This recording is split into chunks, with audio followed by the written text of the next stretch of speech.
I come from a very poor background, and we had no money for food at times, quite literally. And it was rough. So I want to make sure money wasn't an issue for my future family. So I figured out how to make money. You don't do that by some new strategy. It's a psychological shift as well as a strategy shift. It's not about money. It's like growth. It's really your capacity to take your creativity and stop trading time for money.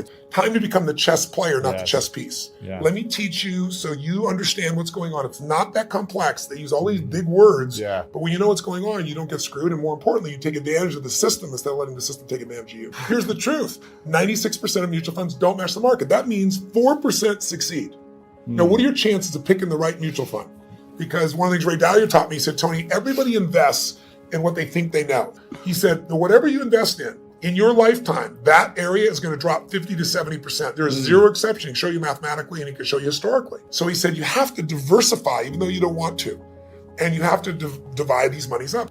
When you think you're in a balanced portfolio, you're not balanced. And the reason is stocks are 3 times more volatile than you'll find in bonds. What does that mean? You're 50-50 with your money, but you're not 50-50 with your risk. You're 95% at risk and 5% on the good side. That's why everybody loses. When you interview people that make at least $750,000 a year, right? Just under $1 million, 80% of them say they'll never retire. When you interview people that make a very little amount of money, they all talk about wanting to retire. And the people that do retire say they'll retire after 75. Because the real goal is not to have to work.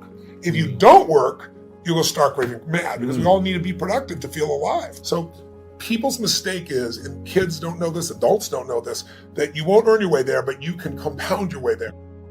I don't believe in emotional intelligence. I think it's useful, but I'm more interested in emotional fitness because intelligence is a capability. Fitness is a state of readiness. If you are fit, you can take that demand right now and you can deal with it. You can deal with that physical stress, that emotional stress. Same thing's true with psychological fitness, emotional fitness, right? So I'm pretty fit.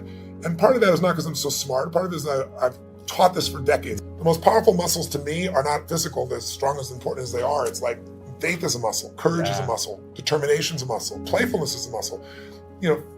Passion unexpressed weakens. Faith untested gets smaller. So I'm always, I call it deep practice. I'm always pushing myself to the edge, and pushing yourself to the edge makes you stronger.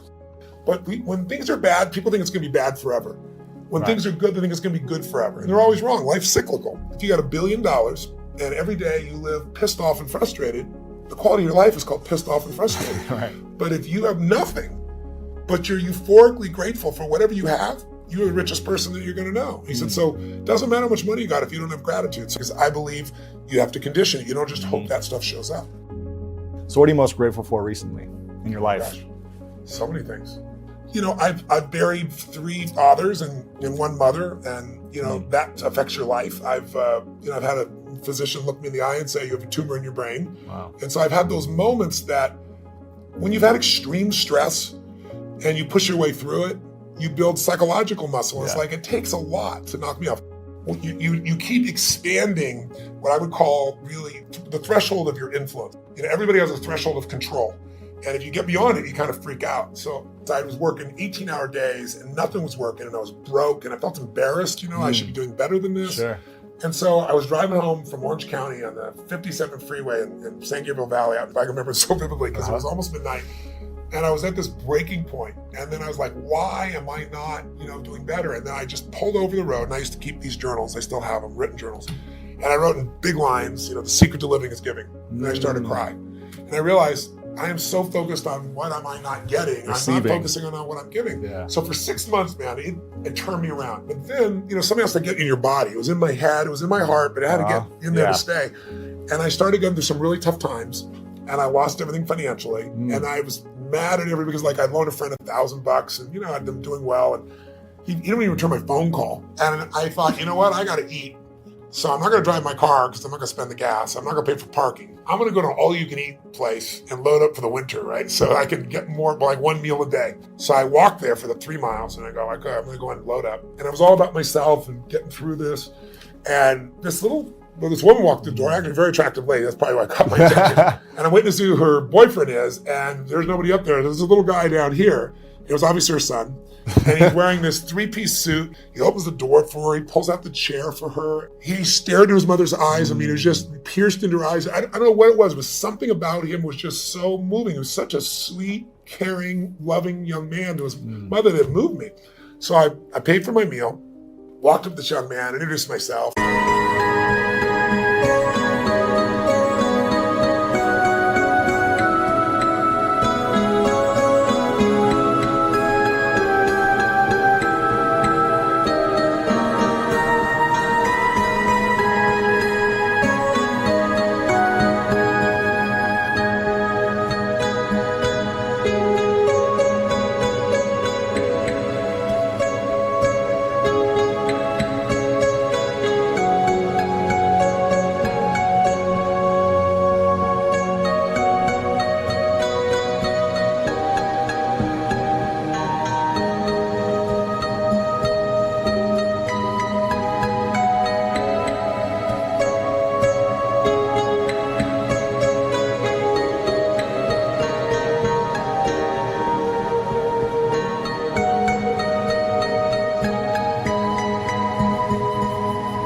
And I had no plan. Literally, I just reached in my pocket, took all the money I had, changed dollar bills, and threw it right there in front of him.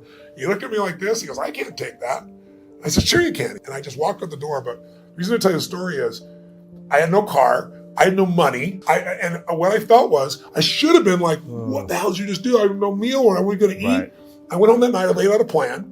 And the plan was going to take me, 10 days, 2 weeks. So I thought, well, people fast for a week. I could fast for a week, that type of thing. And I have this great mindset about it. And I woke up the next morning and I get the old regular snail mail shows up.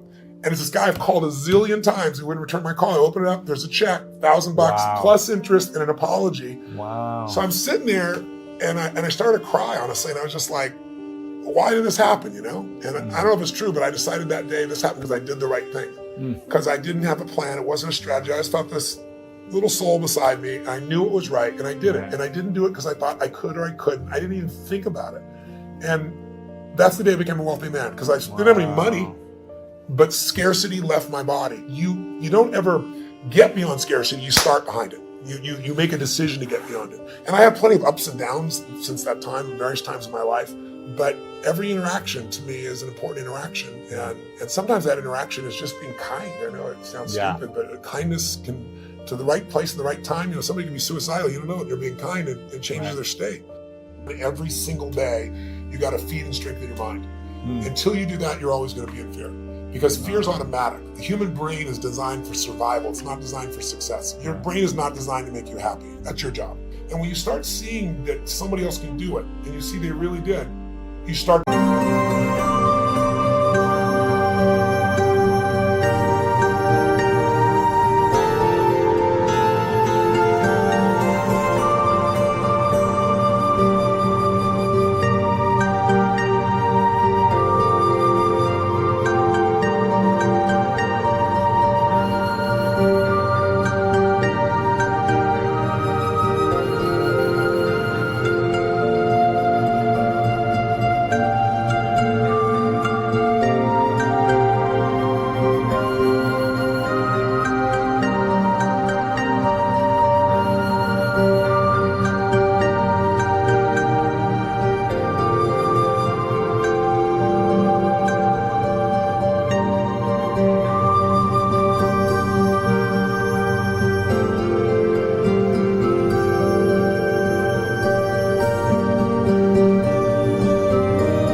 Start to get certainty. Massive action and constantly change your approach. And then it's find somebody worse off than you are and help them. Because when you do that, it gets you out of yourself.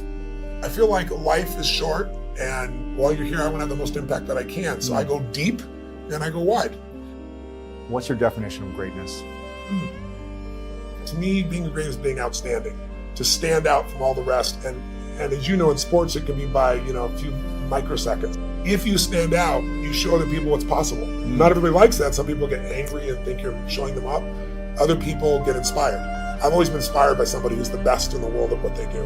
And so I think greatness is somebody who just will not settle and finds a way to do, be, share, and create in life what they want, as opposed to fitting in. I think most people are trying to not be rejected. But if you want to have a quality life, I think you just have to put yourself on the line. And so to me, greatness is people that put themselves on the line, they keep growing, they won't settle. And so I want to give people freedom. To me, that's valuable. But what I do with my life is I look at what I see that moves me.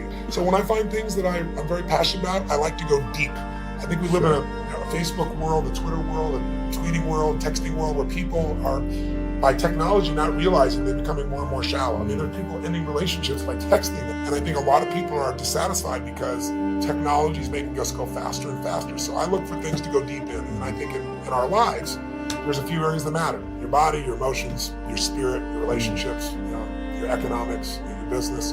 Those half dozen or so areas I like going deep in, and I'm going to keep doing it.